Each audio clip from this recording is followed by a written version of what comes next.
Hello everyone, welcome to the third lecture of strength of material. तो आज के इस तीसरे लेक्चर में हम जानेंगे स्ट्रेंथ ऑफ मटेरियल के बारे में, थोड़ा और आगे जानेंगे। इसमें nut bolt assembly, external and internal joint और इम्पैक्ट लोडिंग का जो इफेक्ट होता है बहुत सारे मटेरियल में, बार में, उसका इफेक्ट हम कैसे स्टडी कर सकते हैं, उसके जो बहुत सारे प्रॉपर्टी होती हैं, बहुत सारे जो एस्टीमेट होते हैं, उसको कैसे कैलकुलेट कर सकते हैं, तो उसको आइए समझते हैं। पिछले लेक्चर में हमने जाना था कि आइसोट्रोपिक और ऑर्थोट्रोपिक मटेरियल के बारे में, हुक्स लॉ का जितने भी एप्लीकेशंस होते हैं उसको हमने डिस्कस किया था। जो बार होते हैं, स्टील बार का डिफ्लेक्शन कैसे होता है उसके बारे में हमने डिस्कस किया था। हमने थर्मल स्ट्रेसेस की बात की थी कि जब भी किसी भी मेटल में टेम्परेचर बढ़ाया जाता है, जब किसी भी मेटल को हीट किया जाता है, तो उसमें कितना हीट की वजह से कितनी स्ट्रेस डेवलप होती है और उसके वजह से कितना डिफॉर्मेशन होता है, कितना डिफ्लेक्शन होता है। इन सब की बात हम पिछले लेक्चर 2 में किया था। तो आपको अगर इससे रिलेटेड कोई भी जानकारी आपको चाहिए, कोई भी डाउट है, तो आप पिछले लेक्चर में जा करके हमारे इस वीडियो को देख सकते हैं। आइए थोड़ा अब समझते हैं नट बोल्ट असेंबली होता क्या है। तो जैसा कि आप देख पा रहे हैं यहाँ पे कि नट बोल्ट असेंबली में क्या होता है कि एक नट होता है और नट के ऊपर एक कॉपर की ट्यूब लगा दी जाती है, उसके बाद उसको बोल्ट से टाइट किया जाता है। तो जैसे जैसे हम बोल्ट से उसको टाइट करते हैं, जैसे जैसे हम नट और बोल्ट मैकेनिज्म की वजह से पूरे असेंबली को टाइट करते हैं, तो क्या होता है कि जो आपका बोल्ट है और जो कॉपर की ट्यूब है, दोनों में क्या होता है, स्ट्रेस डेवलप होती है। तो अब उस स्ट्रेस टाइट करने की वजह से भी डेवलप होती है, और अगर टेम्परेचर भी इंक्रीज हो रहा है तो उसकी वजह से भी स्ट्रेस डेवलप होती है। तो आइए समझते हैं कि इन स्ट्रेस को हम कैसे कैलकुलेट कर सकते हैं। तो सबसे पहले जो समझने वाली बात है कि यहाँ पे यह आपका 3D डायग्राम है नट बोल्ट असेंबली का। यहाँ पे इसको थोड़ा सा 2D में समझेंगे तो ज्यादा समझ में आएगा कि एक्चुअली ये असेंबली, नट बोल्ट असेंबली होती क्या है। बोल्ट का जो डायमीटर dB है और इसके ऊपर एक कॉपर ट्यूब लगाई है, जैसे आप यहाँ पे ये कॉपर ट्यूब यहाँ पे है। तो इस कॉपर ट्यूब की जो डायमीटर है उसको हमने DO मान लिया। अब इधर कॉलर है ही, तो इसके ऊपर क्या करते हैं, एक वार्सर लगा करके फिर नट लगा के टाइट करना शुरू करते हैं।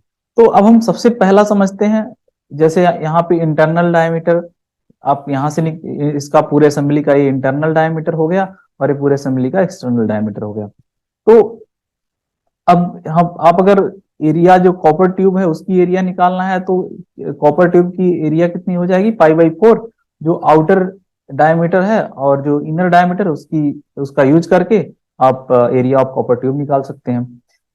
अब सबसे पहले बात करते हैं कि जब हम इस नट बोल्ट असेंबली के माध्यम से जो इस अरेंजमेंट को जब हम नट से टाइट करते हैं, तो इसमें स्ट्रेस किस टाइप की डेवलप होती है। ये आपका बोल्ट है, बोल्ट में क्या होता है, थ्रेड बने होते हैं।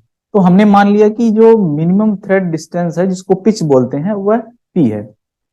एक बार अगर हमने रोटेट किया तो एक बार रोटेट होने के बाद जो इस थ्रेड की मिनिमम स्पेसिंग है वह P है।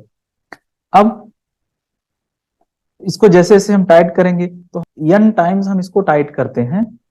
तो इस नट बोल्ट असेंबली को जब हम टाइट करेंगे तो जो आपका बोल्ट है, जो स्टील का बोल्ट है, उसके अंदर जो स्ट्रेस डेवलप होगी, क्योंकि हम टाइट कर रहे हैं तो यह कंप्रेस हो रहा है, तो स्ट्रेस जो बोल्ट के अंदर डेवलप होगी वह बाहर की तरफ डेवलप होगी। और जो कॉपर की ट्यूब है, उस बाहर की स्ट्रेस जो डेवलप हो रही है उसको रिड्यूस करने के लिए, उसको बैलेंस करने के लिए अंदर की तरफ कॉपर में स्ट्रेस डेवलप होगी। तो ओवरऑल जो फोर्स लग रहा है दोनों पे रही है, तो दोनों का फोर्स इक्वल होगा। अब दोनों का जब फोर्स इक्वल होगा तो इसको हम लिख सकते हैं कि sigma C into AC, stress in copper और area of the copper tube. Sigma C AC equal to steel का, दोनों का हमने फोर्स इक्विवेलेंट कर दिया। अब इसमें यह पहली कंडीशन होगी। दूसरी कंडीशन में क्या कि जब आप इसको टाइट करते हैं तो एक्सियल मूवमेंट नट का हो रहा है, मतलब नट जैसे जैसे आप टाइट कर रहे हैं तो नट अंदर की डायरेक्शन में जा रहा है, तो एक्सियल मूवमेंट हो रहा है। तो एक्सियल मूवमेंट किस वजह से हो रहा है, जो आपकी कॉपर की ट्यूब हो रही है वह उसमें शॉर्टेनिंग हो रही है, और जो आपका बोल्ट है उसमें एक्सपेंशन हो रहा है। तो एक्सियल मूवमेंट कितना था, हमने n बार उसको टाइट किया, n बार नट को टाइट किया, और पिच P थी, तो N इंटू पी जो एक्सियल मूवमेंट ऑफ नट था, और जो शॉर्टेनिंग हुआ, आपने पढ़ा होगा, जो हमने लास्ट क्लास में डिस्कस किया था, लास्ट लेक्चर में डिस्कस किया था, delta equal to PL by A. तो वहां से हम लिख सकते हैं sigma C L upon E C plus sigma S L upon E S. अब आपके पास दो इक्वेशन हो गए। अब दो इक्वेशन है, दो अननोन है, तो आप दोनों इक्वेशन को सॉल्व करके जो स्ट्रेस स्टील में डेवलप हो रही है और जो स्ट्रेस कॉपर ट्यूब में डेवलप हो रही है उसको आप कैलकुलेट कर सकते हैं। अब देखते हैं कि दूसरा जो इसका पार्ट आता है कि अगर इस मैकेनिज्म, ये जो असेंबली है, नट बोल्ट असेंबली है, इसको हीट करते हैं तब क्या होगा। कॉपर है, उसका जो थर्मल कोफिशिएंट होता है स्टील से ज्यादा होता है, जो डिफॉर्मेशन होगा वह भी क्या होगा, इक्वल होगा। तो अब यहाँ पे ध्यान देने वाली बात यह है कि जो आपका कॉपर ट्यूब है वो उसमें स्ट्रेस क्या है, निगेटिव। जो स्ट्रेस का कंप्रेसिव स्ट्रेस को हम निगेटिव ले रहे हैं और टेंसाइल स्ट्रेस को पॉजिटिव ले रहे हैं। तो टेम्परेचर की वजह से जो डिफ्लेक्शन हुआ यल अल्फा सी टी, और जो स्ट्रेस डेवलप हुई उसकी वजह से ये कंप्रेसिव स्ट्रेस डेवलप हुई, तो ये निगेटिव हो जाएगा। Minus sigma dash C L upon E C equal to L alpha S T plus sigma dash S L upon E S. तो आप यहाँ भी आपके पास दो इक्वेशन है, दोनों इक्वेशन को आप सॉल्व करेंगे तो आपको मिल जाएगा कि अगर टेम्परेचर की वजह से, हीटिंग की वजह से कितनी स्ट्रेस डेवलप हुई। तो फाइनल जो दोनों केस में कंप्रेशन स्ट्रेस डेवलप हुई है कॉपर ट्यूब में और जो टेंसाइल स्ट्रेस डेवलप हुई है स्टील में, दोनों को अपने अलग अलग केस में ऐड कर देंगे। तो क्या हो जाएगा, टोटल स्ट्रेस दोनों का समेशन। तो अब हम थोड़ा सा एक एग्जांपल देखते हैं। इसमें क्या है कि स्टील बोल्ट है जिसका डायमीटर 10 mm है, और जो ये इसमें ब्रास की ट्यूब लिया है, ब्रास ट्यूब की इंटरनल डायमीटर 15 mm है और एक्सटर्नल डायमीटर 25 mm है। तो बोल रहा है कि बोल्ट को टाइट किया, नट बोल्ट असेंबली को टाइट किया जा रहा है, तो 1.5 mm का उसमें लेंथ में रिड्यूस हो जाती है। तो बोल रहा है कि अगर टेम्परेचर 40 डिग्री सेंटीग्रेड बढ़ जाता है तो इसमें जो स्ट्रेस डेवलप होगी वो कितनी डेवलप होगी, जो इसमें स्टील में टेंसाइल स्ट्रेस डेवलप हो रही है और जो ब्रॉस ट्यूब में कंप्रेसिव स्ट्रेस डेवलप हो रही है वो कितनी होगी। और यहाँ पे सारे इसके पैरामीटर, यंग मॉडुलस और कोफिशिएंट ऑफ एक्सपेंशन, ये सब दिया गया है। तो अब जो हमने पीछे कॉन्सेप्ट डिस्कस किया, टाइटिंग करते टाइम ये जो फोर्सेस होंगे वो दोनों में इक्वल डेवलप होंगे, और जो डिफॉर्मेशन होगा वह यहाँ से आप जो स्ट्रेन है delta L by L 1.5 mm दिया गया तो उसको निकाल सकते हैं। अब ये क्या होगा, स्ट्रेन क्या होगा, सिग्मा बी है, पानी भी, तो सिग्मा बी यहाँ से आप निकाल सकते हैं। तो आपको बस दो चीज इसमें ध्यान रखना है कि फोर्स और डिफॉर्मेशन का जो यहाँ पे इक्वेशन है उसको आपको ध्यान में रखना है कि वह कैसे अप्लाई करना है। अब टेम्परेचर की वजह से हमने पीछे डिस्कस कर लिया, तो आपने क्या निकाल लिया कि ये वाला जो सिग्मा बी था टाइट करते टाइम का, और टेम्परेचर की वजह से सिग्मा बी डैश था। तो जो फाइनल जो बोल्ट में स्ट्रेस डेवलप हुई वो सिग्मा बी जो होगी, जो बोल्ट में डेवलप हुई, वो ये दोनों को सम करके निकाल लेंगे, और जो स्टील में डेवलप हुई वही इन दोनों को सम करके निकाल लेंगे। तो अब आइए थोड़ा समझते हैं कि इम्पैक्ट लोडिंग क्या होती है। इम्पैक्ट लोडिंग में क्या है कि जैसे आपने कोई ब्लॉक ऐसे उठाया है, सडन उसको छोड़ दिए, तो वह ब्लॉक सडन छोड़ने की वजह से उस जिस भी बॉडी पे जाके गिरेगा उसमें कुछ डिफॉर्मेशन प्रोड्यूस करेगा। तो वो क्या होगा, उस मतलब हमने सडन छोड़ा, मतलब हमने पकड़ा था सडनली छोड़ दिया, तो उसको बोलते हैं इम्पैक्ट लोडिंग। अब इस केस में ऐसा दिया गया था कि एक आपका बार था, बार के इस डिस्टेंस पे एक वेट डब्ल्यू था। अब इसमें पूछा जा रहा है कि अगर इसको हम यहां से डब्ल्यू को छोड़ देंगे तो इस बार में इस वेट की वजह से स्ट्रेस डेवलप होगी, और उसके साथ साथ जो इसका इम्पैक्ट फैक्टर होगी हम निकाल सकते हैं। तो आइए थोड़ा इसको समझते हैं। तो ये जो स्टील का ये आपका जो ब्लॉक था, इसका वेट डब्ल्यू है और एरिया कितना है, ए है, तो स्ट्रेस इसकी क्या होगी, डब्ल्यू बाई ए। अब डिफॉर्मेशन कितना होगा, डब्ल्यू एल अपान ए। हम ऑलरेडी पिछले लेक्चर में पढ़े थे डेल्टा कैसे निकाल सकते हैं। अब इसमें क्या होगा कि इम्पैक्ट फैक्टर रेशियो होता है कि जो मैक्सिमम डिफॉर्मेशन होगा और जो जो एक पर्टिकुलर इस लोड की वजह से डिफॉर्मेशन जो मटेरियल की वजह से होगा वह, और जो मैक्सिमम स्ट्रेस डेवलप होगी और जो उसकी करंट स्टेट में स्ट्रेस है, इन दोनों का रेशियो जो होता है इम्पैक्ट फैक्टर होता है। तो स्ट्रेन दो, मैक्सिमम स्ट्रेन डिवाइड बाई जो करंट स्ट्रेन है उसको इम्पैक्ट फैक्टर बोलते हैं, या फिर मैक्सिमम स्ट्रेस डिवाइड बाई जो करंट स्ट्रेस है उसको इम्पैक्ट फैक्टर बोलते हैं। तो अब इसमें क्या होगा कि यहाँ से ब्लॉक जब हम यहाँ से रिमूव करेंगे तो यहाँ से यहाँ पे ब्लॉक है तो ये कुछ एनर्जी स्टोर किया हुआ है जिसको पोटेंशियल एनर्जी बोलते हैं। अब यहाँ से जब ये आप आके यहाँ पे गिरेगा तो क्या होगा, इसमें जो एनर्जी होगी वो स्ट्रेन एनर्जी हो जाएगी। तो मतलब एनर्जी कंजर्वेशन प्रिंसिपल से जो टोटल एनर्जी है वह कंजर्वेट हो जा रही है पोटेंशियल एनर्जी से स्ट्रेन एनर्जी में। तो हम यहाँ से देखते हैं तो यहाँ पे पोटेंशियल एनर्जी कितनी होगी, W H plus delta sigma max equal to strain energy, हमने पिछले लेक्चर में पढ़ा था सिग्मा स्क्वायर बाई 2 ये हुआ इंटू ए इंटू एल, एरिया ये था, लेंथ एल है। तो अब इसको हम सॉल्व कर लेंगे। अब इसको सॉल्व करेंगे तो ये जस्ट अरेंजमेंट कर देंगे आप, तो ये इक्वेशन सिग्मा मैक्स का आ जाएगा। अब इम्पैक्ट फैक्टर भी इससे निकाल सकते हैं, तो सिग्मा एस टी मतलब डब्ल्यू बाई ए से इस इक्वेशन में डिवाइड कर देंगे तो आपका इम्पैक्ट फैक्टर आ गया। अब बोल रहे हैं कि अगर एच की वैल्यू 0 के अप्रोक्सीमेट है तो इम्पैक्ट फैक्टर कितना होगा। तो इस इक्वेशन में एच की वैल्यू 0 आप पुट करेंगे तो इम्पैक्ट फैक्टर क्या होगा, 2 होता है।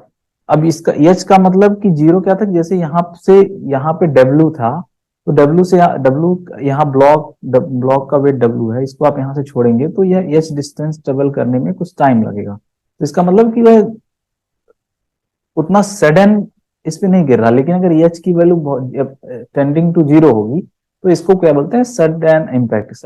इस केस में जो मैक्सिमम स्ट्रेस होगी वह करंट स्टेट की स्ट्रेस का डबल होगी। अब हम बात करते हैं एक्सटर्नल सपोर्ट के बारे में। तो स्ट्रक्चर में जो स्ट्रक्चर के मेंबर को होल्ड करने के लिए जिस भी प्रकार का हम सपोर्ट प्रोवाइड करते हैं वह कई टाइप का होता है।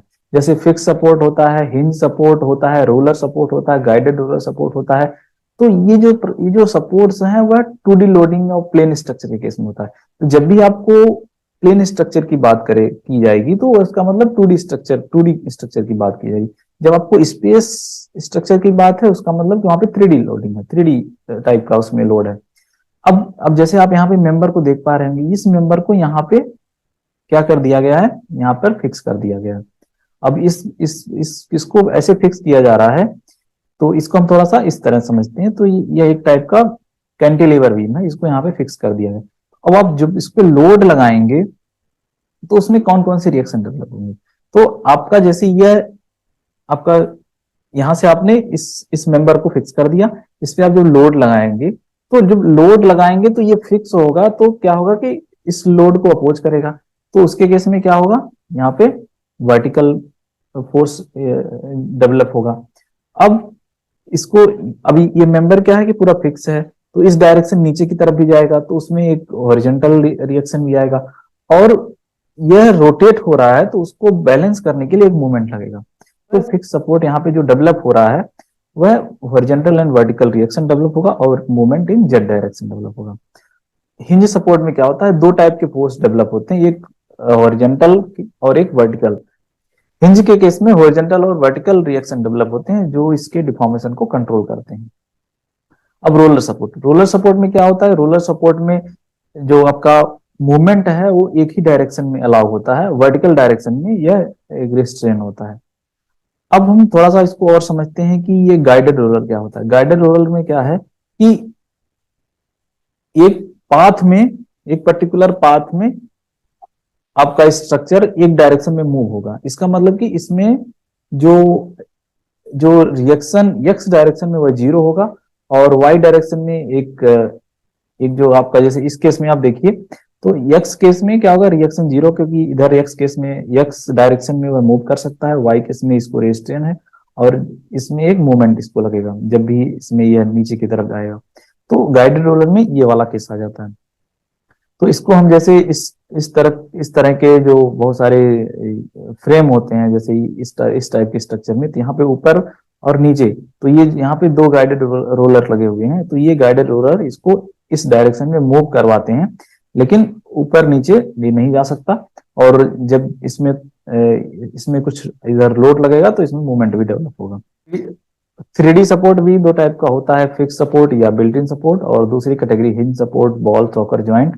तो फिक्स सपोर्ट में क्या होता है कि टोटल 6 रिएक्शन डेवलप होते हैं, RX, RY, RZ, M X M Y M Z, और जो आपका ये हिंज है इसमें आर एक्स आर वाई और आर जेड ये डेवलप होता है। और तीसरा इसका केस आता है कि रोलर सपोर्ट, जिसमें केवल एक ही डायरेक्शन में ये रिएक्शन डेवलप होता है।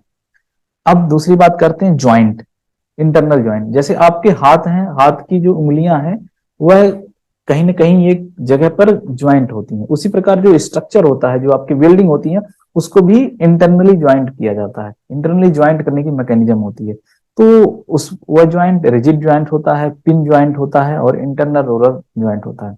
अब सबसे पहली बात करते हैं रिजिड ज्वाइंट। आप रिजिड ज्वाइंट के इसमें क्या होता है कि ये आपका जो मेंबर है, जब इस पे कोई लोड लगता है तो यहाँ पे इस और इस मेंबर के बीच में कितना डिग्री का एंगल है, 90 डिग्री। तो जब आप इसमें, जब यहाँ इस मेंबर पर लोड लगेगा तो यह जो एंगल है वो मेंटेन रहता है, इसमें चेंज नहीं आता। तो जैसे यहाँ पे है, यहाँ पे कोई लोड लगेगा तो ये बीम और कॉलम की रिजिड ज्वाइंट है, तो ये ऐसे ही ये एंगल जो 90 डिग्री का वह ये मेंटेन करता है, और इसके जो डिफॉर्मेशन होते हैं वो इस टाइप का होता है। तो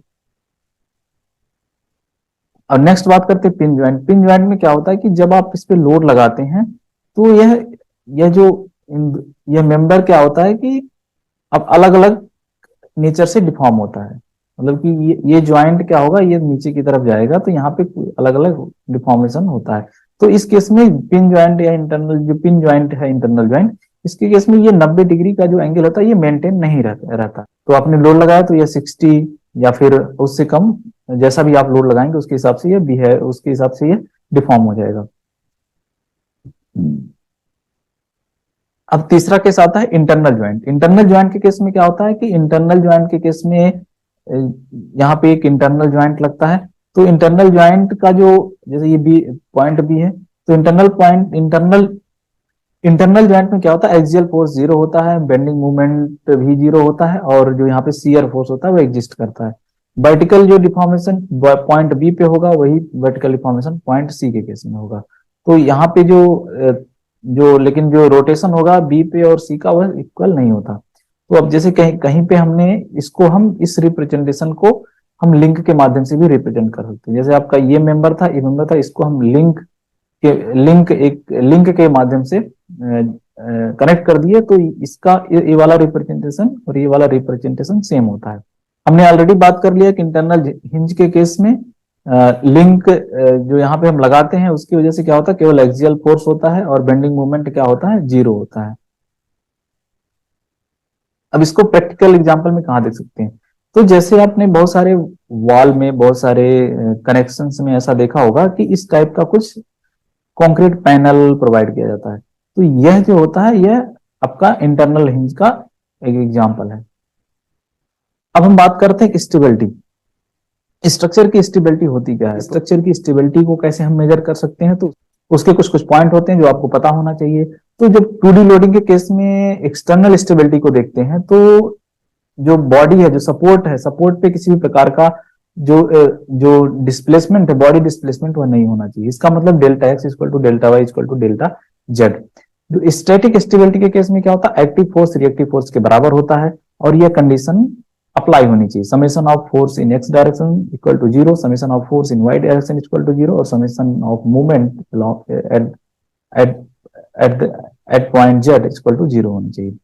अब हम तीसरा बात करते हैं एक्सटर्नल स्टेबिलिटी। जो 2D स्ट्रक्चर की होती है उसके लिए 3 कंडीशंस होती हैं, 3 शर्तें होती हैं जो फुलफिल होनी चाहिए।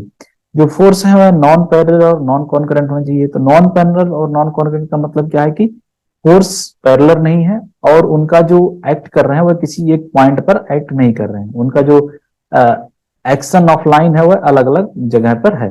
तो यह कंडीशन सेटिस्फाई है। तीसरी कंडीशन क्या, नॉन ट्रिवियल।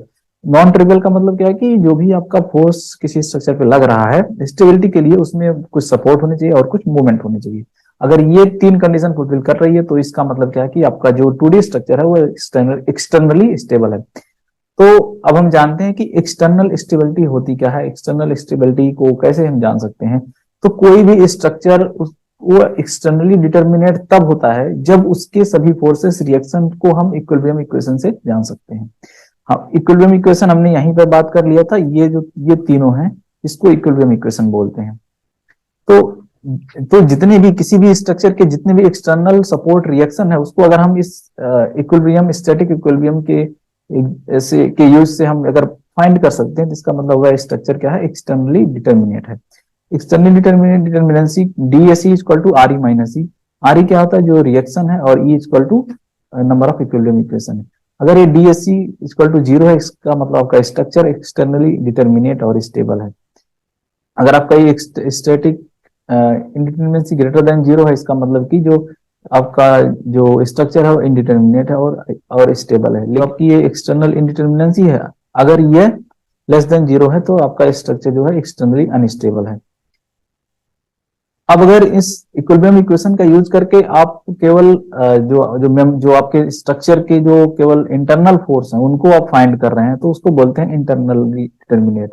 तो इंटरनल फोर्स अगर किसी भी बॉडी में 3 से ज्यादा है 2D स्ट्रक्चर के लिए, तो उसको बोलते हैं इंटरनल इंडिटरमिनेट स्ट्रक्चर।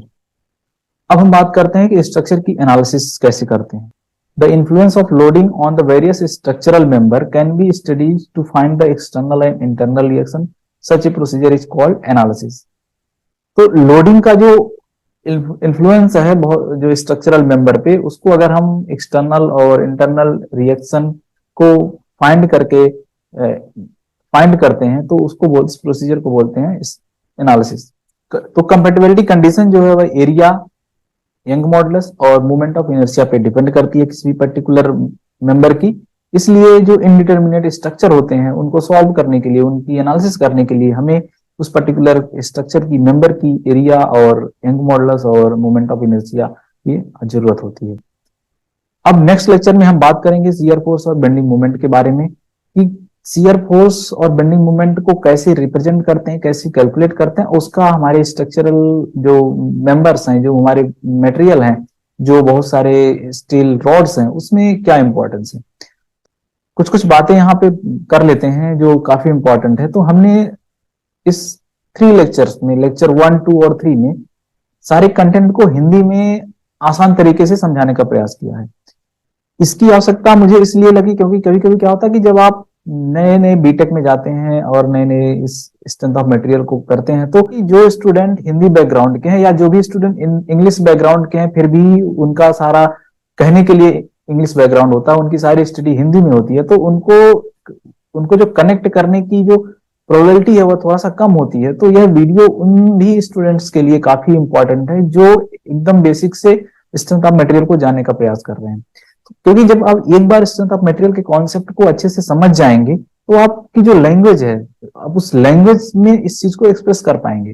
तो इसमें हमारा जो फोकस है इस लेक्चर के माध्यम से, इस सीरीज के माध्यम से, कि इस सीरीज के माध्यम से जो कॉन्सेप्ट है स्ट्रेंथ ऑफ मटेरियल की, उसको समझने में आपको दिक्कत नहीं होगी।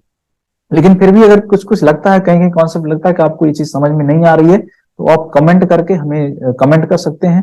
पॉसिबली हम उस कमेंट्स को नेक्स्ट लेक्चर में जरूर सॉल्व करने का प्रयास करेंगे। और इसी के साथ मिलते हैं नेक्स्ट वीडियो में। Thank you.